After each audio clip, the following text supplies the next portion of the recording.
Ram Narayan Ram. Aujourd'hui, nous allons parler de la religion et de ce que cela signifie réellement. La première signification de la religion est l'action.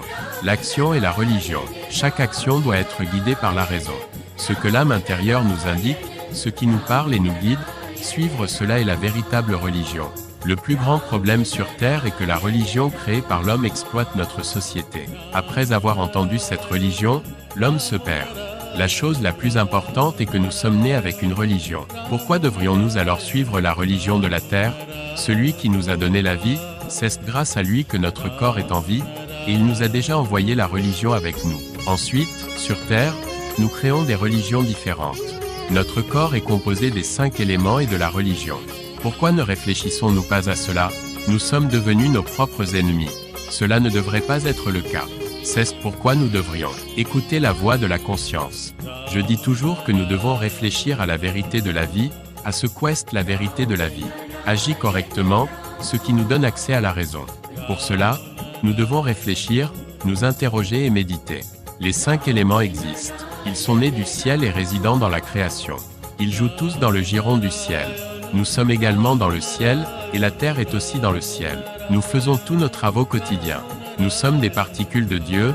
Quelle religion pourrait être plus grande que cela? Tous les 5 éléments accomplissent leurs tâches en résidant dans notre corps, mais ils ne se montrent pas. Ils se sacrifient pour nous. Cela devrait être notre religion. Tout ce qui est donné par le ciel sur cette terre ne nous fait jamais réaliser que nous vous donnons cela, que ce soit de l'eau ou le soleil. Tout cela fait partie de notre vie. Le sens de la religion est l'altruisme. Et les religions créées par les hommes sont égoïstes. Comme la religion, les partis politiques et la constitution sont créés par les hommes, ces trois-là causent notre destruction. La société est en train de se détruire. Cela est dû à nous qui croyons avoir des droits de propriété sur tout. Puis, nous nous battons pour ces droits. La terre et le ciel sont les véritables propriétaires, mais nous ne le disons jamais. Alors pourquoi continuons-nous à crier que ceci est à nous? Cela est à nous, tout cela doit cesser. Tout le monde devrait vivre uni dans l'unité. LNY a pas de religion différente, ni de langue différente. Alors, nous formerons une grande famille.